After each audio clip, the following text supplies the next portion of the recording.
Mangwanani Mwalelepo Vukenjani Klekwas Africa. Welcome to Africa Good Morning, the news and current affairs show bringing you everything you need to know happening on the African continent and beyond. You are joined by Ashwin Berry and Glenora Shipura. How are you, Glenn? I'm doing very well. I'm quite excited. The weekend is, upon us. It's right here. It is right here. Yes, indeed. Well, getting into what you can expect in today's broadcast, bill to regulate surrogacy tabled in Uganda Parliament. Senegal's Constitutional Council confirms March 24th as presidential election date. Somalia gains full membership of East African Community. We'll also be talking to Mike Sichula, who'll be filling us in on the latest news in Zambia. We'll be right back with our top stories.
Now, Uganda's parliament has introduced a bill aimed at tightening regulations surrounding surrogacy, restricting its use to individuals facing infertility or health impediments hindering natural reproduction. The proposed bill, tabled by Ugandan MP Sarah Opendi, also aims to establish a minimum age requirement for 18 for surrogates, with stringent penalties awaiting medical practitioners who flout these provisions. Under the bill, medical practitioners could face imprisonment for up to 5 years if found guilty of violating the outlined regulations. Additionally, the utilization of their own gametes or embryos or those not authorized by their clients could lead to life imprisonment. Moreover, donors must undergo screening to ensure they are free of genetic diseases, further emphasizing the bill's commitment to safeguarding the health and well-being of all involved parties. Entitled the Human-Assisted Reproductive Technology Bill, the proposed legislation extends beyond surrogacy regulations, seeking to introduce comprehensive guidelines for various aspects of human-assisted reproduction. Getting into our next story, as mentioned yesterday, Senegal's Constitutional Council on Thursday confirmed March 24th as the new date for the West African nation's presidential election. It said in a statement, "Uncertainty over the date of the vote has gripped the West African country since early February, when the authorities thwarted bid to postpone the February 25th poll by 10 months, provoked widespread unrest and warnings of democratic backsliding." President Macky Sall on Wednesday told the government the election will be held on March 24th, and the council's confirmation of this date will allow the 19 candidates to launch their campaigns.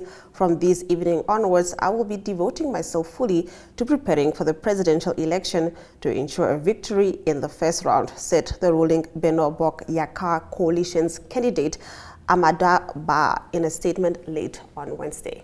Now, Somalia has gained full membership of the East African Community at a brief ceremony held on Monday at the EAC headquarters in Arusha, Tanzania. Somalia's Minister of Commerce and Industry, Abdi Rashid Haji, presented the instrument of ratification to the bloc Secretary General, completing the admission process. EAC Secretariat head Peter Matuki said that the move will enable Somalia to kick off the process of joining EAC's areas of cooperation. The areas include trade, investment, industrial development, and free movement of people, labor, and services, he added. Somalia now has the green light to contribute to the development of a roadmap for her integration into the EAC. Ocean temperatures hit a record high last month, which was also the warmest February on record globally. Scientists in the European Union have said the average global sea surface temperature stood at 21.06 degrees Celsius in February, surpassing the previous record of 20.98 degrees Celsius set in August 2023 in a data set that goes back to 1979. The EU's Copernicus Climate Change Service said on Thursday. Meanwhile, the average air temperature in February was 13.54 degrees Celsius, 1.77 degrees Celsius warmer than the pre-industrial average for the month. It marked the 9th consecutive month that was the warmest on record for the respective month of the year. Earlier, January had also been recorded as the warmest first month of the year, surpassing the previous warmest January in 2020, as per C3S's records going back to 1950. Last month, after scientists warned of the hottest January on record as the world continued a run of exceptional heat fueled by climate change, C3S Deputy Director Samantha Burgess said rapid reductions in greenhouse gas emissions are the only way to stop global temperatures increasing. Now, the global market value for bleaching treatments is projected to jump from an estimated $10 billion in 2021 to $16 billion in 2030. Dozens of Facebook pages in Cameroon, Ivory Coast, Niger, and Senegal promise uniform whitening thanks to various creams or injections.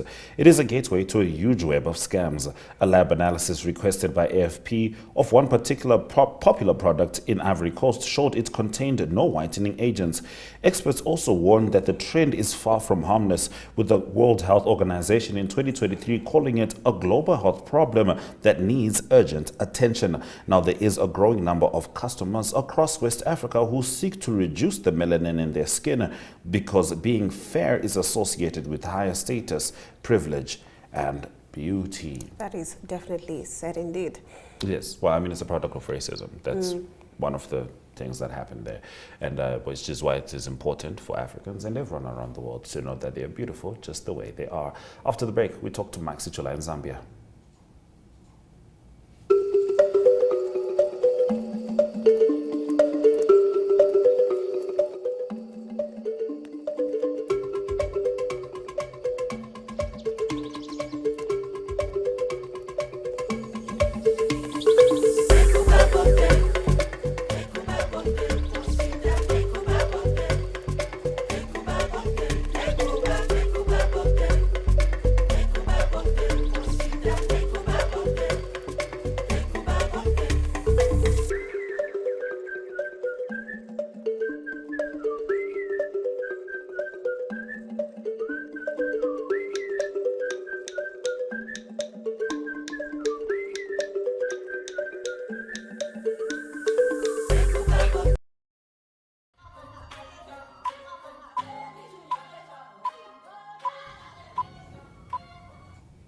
All right, now the IMF predicts that Zambia's gross domestic product will be the fourth largest in Southern Africa this year. To help us understand this story and more is Mike Sichula. Buriwanji. Mike, do give us your first story.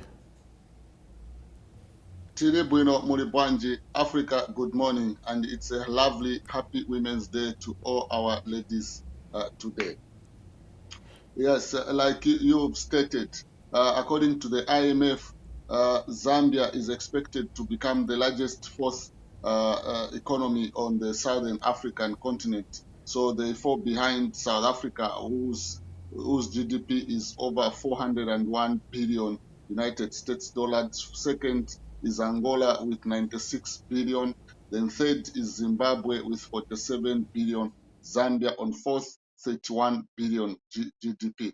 So now the question most Zambians have been asking is after the foreign companies take away their investments, the GNP, how much Zambia is standing. So it is a concern amongst Zambians, even if Zambia is likely to reach this stage of having 31 billion as GDP, but they are asking questions as to whether this is enough, because considering that most of the wealth is owned by foreign nationals. So they are now challenging Zambians to take up the mantle, so that even if this money is taken away by foreign investors, there must be something that remains, and it is Zambians now that should supposed to take up big investments in mining, energy, food production, amongst others. The government has not commented on it, but area projections indicate that Zambia's economy is likely to grow by 4.7% this year. Now, Mike, getting into your next story, Zambia has called on the United States of America and other Western nations to remove sanctions on Zimbabwe. Yeah, according to Zambia's acting Foreign Affairs and International Cooperation Minister, Mulambo Haimbe, he says lifting the sanctions will signal a crucial progression in the implementation of shared ideals such as inclusive democratic governance, institutional reform, and the promotion of stability, peace, and security between Zambia and Zimbabwe. Mr. Haimbe also said that Zambia stands firm in supporting efforts to alleviate the border impacts affecting the region, considering that Zimbabwe has been under United States sanctions for a longer period. And he believes that the United States government needs to relax or completely remove all the sanctions, so that the people of Zimbabwe can freely trade with other countries within the Southern African region and in the global community. So this message has also been supported by opposition political party leaders in Zambia, who are saying it is long overdue that the United States lifted sanctions on Zimbabwe. Very interesting there, Mike. Because what's interesting is also that these sanctions have conditions with them. And part of those conditions are things like elections, things like corruption, gold mafia case. And so as much as I do understand that there should be no sanctions on Zimbabwe, I do fully support the sanctions on the individuals. And I do recall President Hakainde Hichilema praising on Monday on Twitter, the lifting of some of the sanctions. But what is really important is who then is going to hold Zimbabwe accountable with regards to democratic processes, and so far it is clearly not the aforementioned SADC. So we'll see how that one unfolds. Now, on a rather sad note, a man committed suicide after the court ordered him to share property with his wife equally, this following a divorce. Yeah, this is a sad story that has happened in Zambia.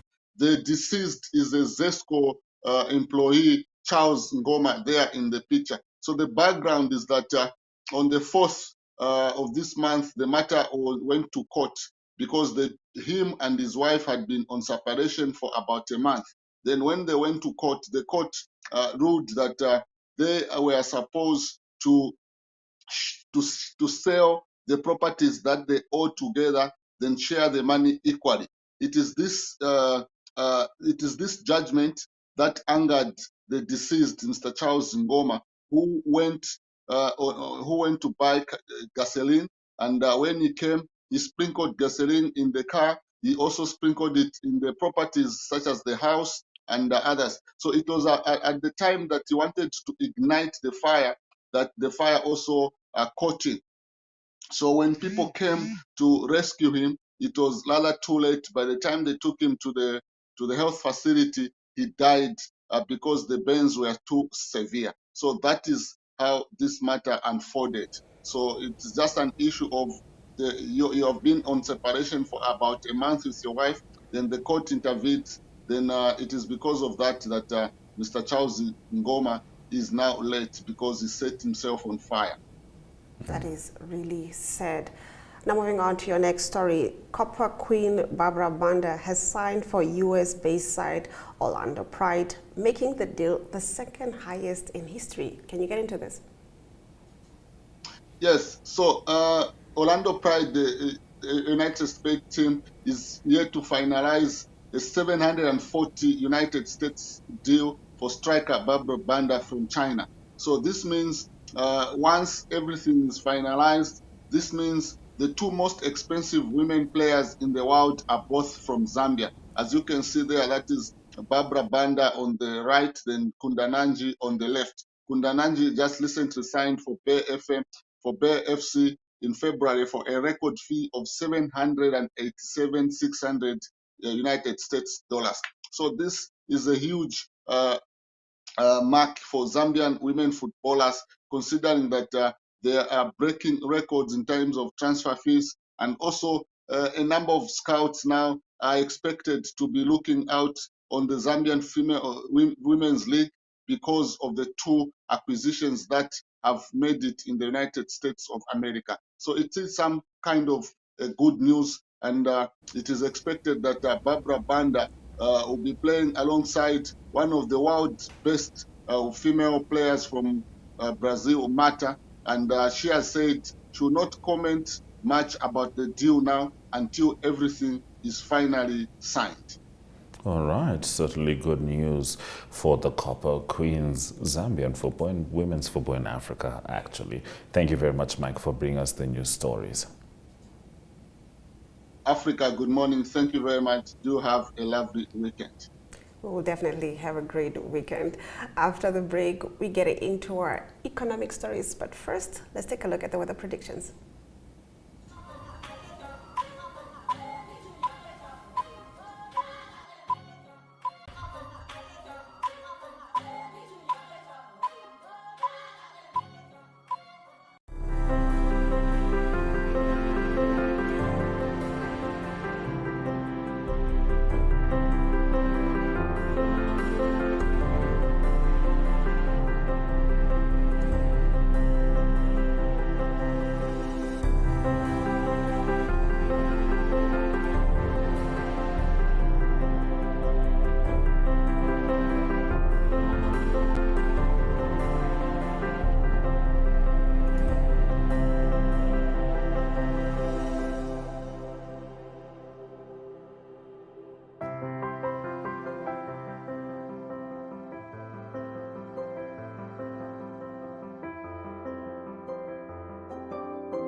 Hello, Namapia. Ons is by die kus en ons is lus. Terwyl by die Easter shot. Okay.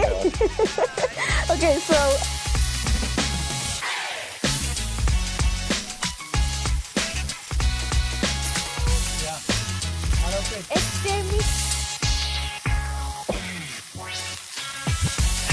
yes, please, today you make sure that we are fed. Sorry,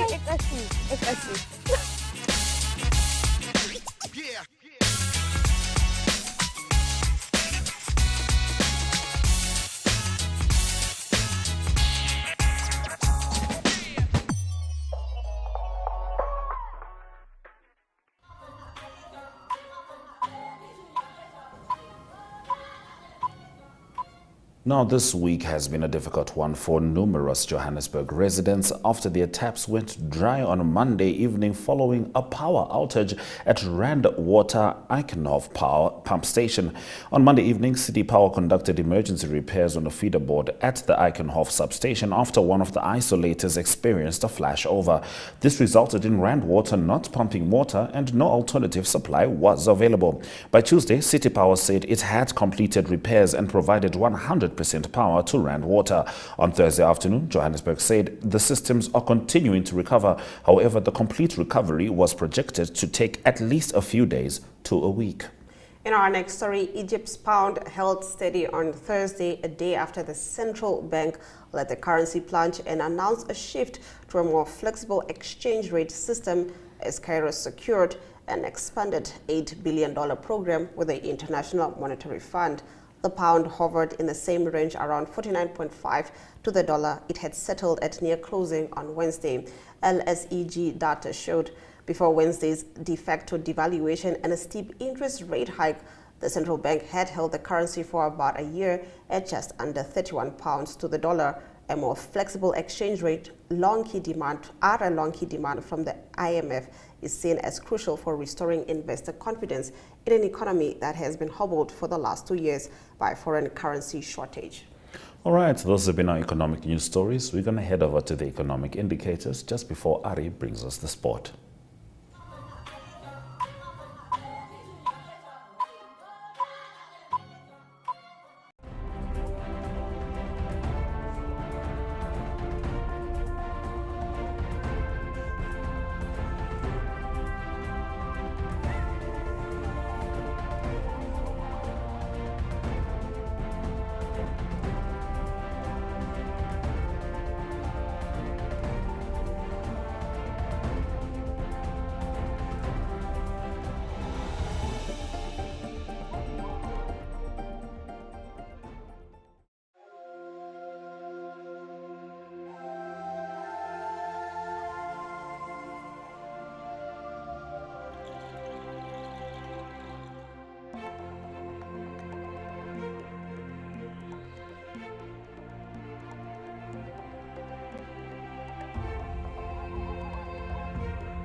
Good day, everyone. Time for international sports news. Starting off with soccer first. It is Champions League action, and it was Manchester City, defending champions, that's through to the quarterfinals.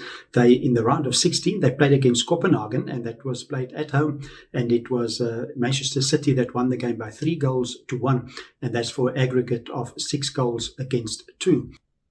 In the other round of 16 game played, it was Real Madrid that beat Leipzig by aggregate on 2-1. The game against Leipzig ended 1-1. So it is also Real Madrid that goes through to the quarterfinals. On to tennis news. It is the BNP Paribas Open that started. It's also called the Indian Wells. It's played in America. It's a thousands tournament on the ATP, so it's and the WTA, men and women playing, and it is fields similar to a major, so it's all the best players in the world in action in Indian Wells.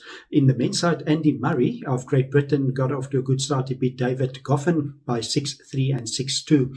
The number 1 seed in the tournament is Novak Djokovic. Number 2 seed is Carlos Alcaraz, and number 3 seed is the informed Yannick Sinner. On to the women's side of the draw, it is Angelique Kerber of Germany that had a win against Petra Martins. That was 6-3 and 6-4. Number 1 seed in the tournament is Iga Swiatek. She's also the world number 1. And number 2 seed is the Australian Open champion. That's Aryna Sabalenka. And to conclude today's international sports news, it's cycling news. It is the Paris-Nice cycle tour that continued. Stage 4 that is done. It was a difficult one with lots of climbs, and it was Santiago Buitrago that won it, and he won it in 4 hours, 25 minutes and 52 seconds. That is stage 4. 10 seconds behind him, Luke Platt, and then in third position, Matthias Schelmos, 37 seconds behind him. Still 4 stages to go, and at the moment the general classifications as follow. Luke Platt, after finishing second, he's the yellow jersey holder with the combined time of 13 hours, 15 minutes and 4 seconds, followed by Santiago Buitrago that won stage 4. He's 13 seconds behind the yellow jersey at the moment. And then Brendan McNulty, he was the leader after stage 3. He is now 27 seconds behind the leader, Luke Platt. And to close off cricket news, it is the cricket test between England and India that started. That was in Dharmasala, and it was England that won the toss and decided to bat first. Another good first innings for them. They were bowled out for 218 in their first innings. They were 175 for 3 at one stage, but they lost lots of wickets in the end, with all 10 wickets taken by the spinners, with Kuldeep taking 5 wickets. India lead the series 3-1. That's international sports news for today. Hope you have a great sport day, and we talk international sport again tomorrow. Goodbye.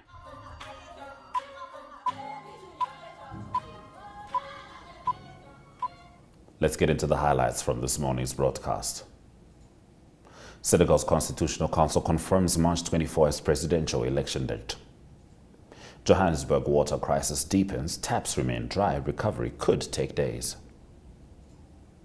And with that, we've come to the end of the broadcast. Thank you for joining us all week. From me, Glenn Rashipura. And me, Ashwin Berry, to all the women, particularly the one that has chosen to spend her life with me. Happy Women's Day. Suraja Kanaka.